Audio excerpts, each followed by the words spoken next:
बीडच्या परळीत घडलेली ही घटना ऐकून अख्खा परिसर हादरून गेला होता.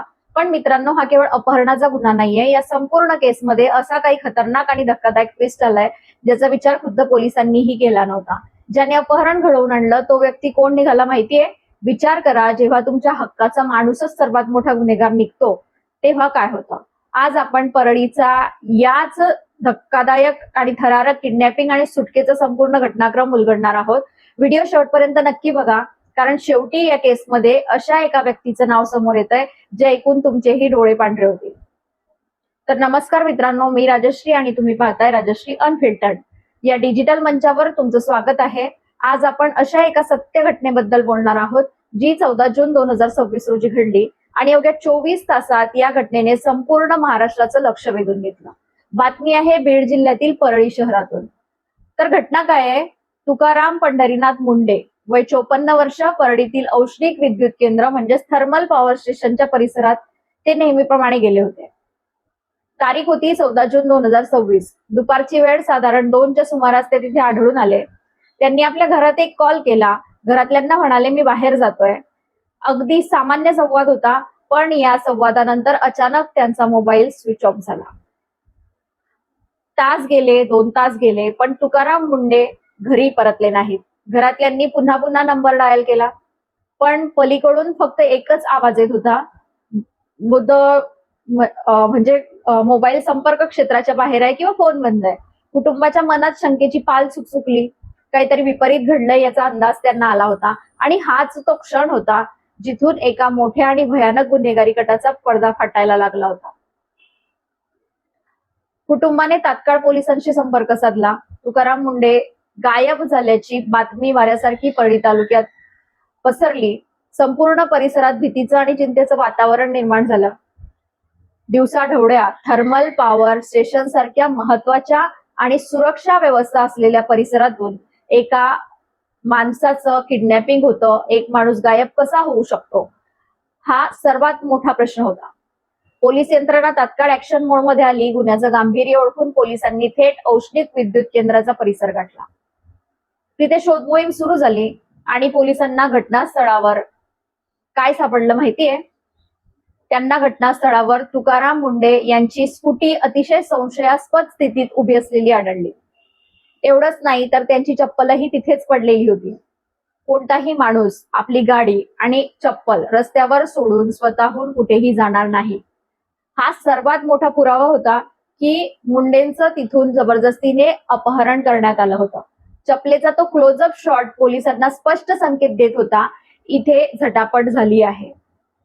आता पोलिसांसमोर मोठं आव्हान होतं. कोणतीही सुगावा नसताना आरोपींचा शोध कसा घ्यायचा? एखादी गाडी आली होती का, की कोणी ओळखीचंच त्यांना घेऊन गेलं होतं का? पोलिसांनी आपली चक्र वेगाने फिरवायला सुरुवात केली. आजूबाजूचे सगळे सीसीटीव्ही कॅमेरे तपासण्याचे आदेश देण्यात आले आणि तिथूनच पोलिसांना या अंधाऱ्या केसमध्ये एक आशेचा किरण दिसला. सीसीटीव्ही फुटेज तपासताना पोलिसांच्या हाती एक अत्यंत महत्वाचा धागा लागला. थर्मल प्लांटच्या परिसरातील एका सीसीटीव्ही कॅमेऱ्यामध्ये एक संशयास्पद 4 चाकी गाडी म्हणजेच एक कार वेगाने जाताना दिसली. पोलिसांनी वेळ न घालवता त्या कारचा माग काढायला सुरुवात केली. पण आरोपी हुशार होते. त्यांनी मुख्य रस्ते टाळण्याचा प्रयत्न केला असावा, पण हायवेवरील टोलनाके कुठे चुकणार? पोलिसांनी पुढच्याच काही तासात टोलनाक्यावरील सीसीटीव्ही फुटेज स्कॅन केले आणि काय आश्चर्य, तीच संशयास्पद 4 चाकी गाडी थेट अमरावतीच्या दिशेने जाताना ट्रॅक झाली. आता विचार करा मित्रांनो, बीड ते अमरावती हे अंतर काही कमी नाहीये. आरोपी मुंडेंना घेऊन शेकडो किलोमीटर दूर पडत होते. बीड पोलिसांनी अजिबात वेळ वाया न घालवता एका टीमला या कारचा पाठलाग करण्यासाठी रवाना केलं. हा एक थरारक चित्रपटासारखा चेस सुरू झाला होता.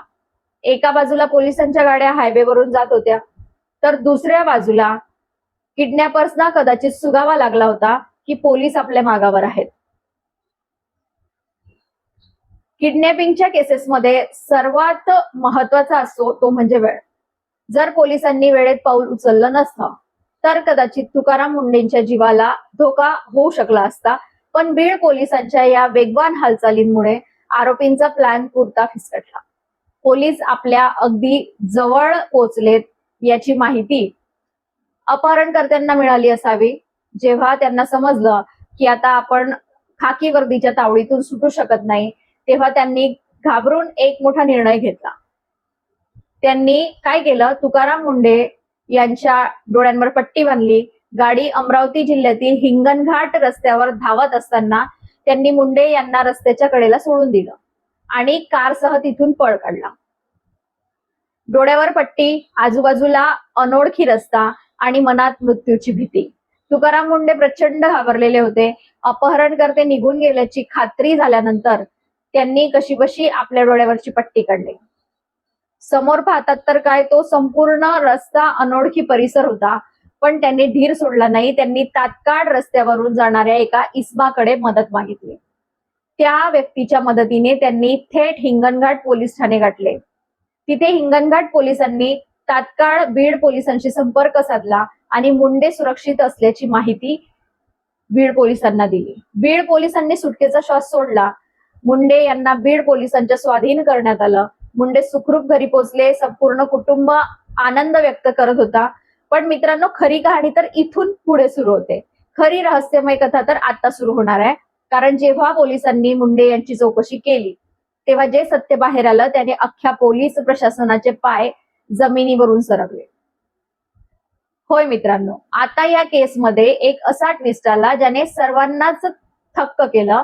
बीड पोलिसांनी जेव्हा तुकाराम मुंढे यांच्याकडून संपूर्ण घटनाक्रम ऐकून घेतला, तेव्हा त्यांनी तपासाची चक्र वेगाने फिरवली आणि मुख्य सूत्रधार कोण निघाला माहितीये? परळी औष्णिक विद्युत केंद्रातील मुख्य अभियंत्याचा चालक म्हणजेच ड्रायव्हर संतोष वंजारे. काय हरामखोरी आहे बघा. ज्या शासकीय प्लांटच्या आवारातून मुंढेंचं अपहरण झालं, त्याच प्लांटच्या मुख्य इंजिनियरचा वैयक्तिक ड्रायव्हर या संपूर्ण किडनॅपिंगचा मास्टर माइंड निघाला. संतोष वंजारे याला परिसरातल्या प्रत्येक गोष्टीची इत्थंभूत माहिती होती.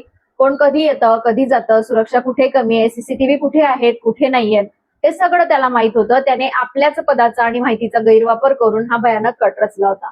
पोलिसांनी तात्काळ या चालकाला म्हणजे संतोष वंजारेला ताब्यात घेतलं असून त्याची कसून चौकशी केली असता या गुन्ह्यात फक्त तो एकटाच नव्हता. हा एक मोठा आंतरराज्यीय किंवा आंतरजिल्हा नेटवर्कचा भाग असल्यासारखा कट होता. पोलिसांनी आरोपींचा शोध घेण्यासाठी थेट नागपूर, मध्य प्रदेश, दिल्ली आणि राजस्थान अशा वेगवेगळ्या ठिकाणी धाडी टाकल्या. विचार करा, एका ड्रायव्हरचे धागे दोरे कुठपर्यंत पसरले होते. अखेर पोलिसांनी 3 आरोपींना बेड्या ठोकल्या. परळी ग्रामीण पोलीस ठाण्यात या अपहरणासह गुन्हा नंबर 266/2026 भारतीय न्याय संहिता BNS कलम 137(2) प्रमाणे गुन्हा दाखल करण्यात आला. यामध्ये आणखी एक धक्कादायक माहिती समोर आली. या कटात सामील असलेला दुसरा आरोपी सचिन वंजारे हा काही साधासुधा माणूस नव्हता. तो गेल्या वर्षभरापासून फरार होता. का माहितीये? कारण त्याने संभाजीनगर पोलीस ठाण्यात नोकरी लावण्याचे आमिष दाखवून तब्बल 15 लाख रुपयांची फसवणूक केलेली होती. म्हणजे एक सराईत गुन्हेगार आणि एक सरकारी अधिकाऱ्याचा ड्रायव्हर यांनी मिळून हा सगळा डाव आखला होता. बाकीचे 2 आरोपी अमरावती जिल्ह्यातील आहेत. म्हणजे हा पूर्ण प्लॅनिंग करून केलेला क्राईम होता. आता या संपूर्ण थरारानंतर तुकाराम मुंढे सुखरूप घरी परतले असले तरी त्यांच्या मनातील भीती अजून गेलेली नाही. सुटका झाल्यानंतर त्यांनी पोलिसांकडे एक अत्यंत महत्वाची आणि कायदेशीर मागणी केली आहे. मुंढे म्हणालेत, या स्थानिक आरोपींकडून भविष्यात आमच्या जीवाला मोठा धोका असू शकतो. विचार करा, जे आरोपी एवढं मोठं धाडस करू शकतात की भर दिवसा किडनॅपिंग करतात, ते उद्या उठून सुटून आल्यावर काहीही करू शकतात. म्हणूनच मुंढे यांनी मागणी केली आहे की हा अपहरण प्रकरणात ज्यांनी कोणी आरोपींना मदत केली असेल, माहिती पुरवली असेल, म्हणजे जे कोणी घरभेदी असतील, अशा सर्वांचे फोन लोकेशन आणि CDR कॉल डिटेल्स रेकॉर्ड काढण्यात यावेत. मुंढे यांची ही मागणी अत्यंत रास्त आहे मित्रांनो, कारण संतोष वंजारे सारख्या ड्रायव्हरला मुंढेंच्या हालचालींवर लक्ष ठेवण्यासाठी प्लांटच्या आतून किंवा बाहेरून कोणीतरी नक्कीच मदत केली असणार. जोपर्यंत त्या सर्व पडद्यामागच्या सूत्रधारांचा शोध लागत नाही तोपर्यंत हा तपास अपूर्णच राहील. तर मित्रांनो, बीडच्या परळीत घडलेली ही घटना आपल्याला एक मोठा धडा शिकवून जाते. आजच्या काळात कोणावर किती विश्वास ठेवावा हा एक मोठा प्रश्न बनलाय. सरकारी कार्यालयाच्या आवारात काम करणारा ड्रायव्हर जर किडनॅपर निघत असेल तर सुरक्षितता कुठे राहिली? बीड पोलिसांच्या तत्परतेमुळे आणि वेगवान तपासामुळे आज एक मोठा अनर्थ टळला आणि तुकाराम मुंडे सुखरूप घरी परतले. पोलिसांच्या या कामगिरीबद्दल तुम्हाला काय वाटतं?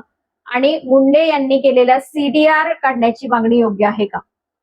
आरोपींना पाठीशी घालणारे आणखी कोणते चेहरे समोर येतील? तुम्हाला काय वाटतं? मला खाली कमेंट बॉक्स मध्ये नक्की सांगा. व्हिडिओ आवडला असेल तर नक्की शेअर करा, लाईक करा आणि अशाच ज्वलंत आणि सत्य घटनांचे विश्लेषण पाहण्यासाठी माझ्या चॅनलला सबस्क्राईब करायला विसरू नका. पुन्हा भेटू अशाच एका नवीन आणि धक्कादायक केससह. तोपर्यंत सतर्क रहा, सुरक्षित रहा. जय हिंद.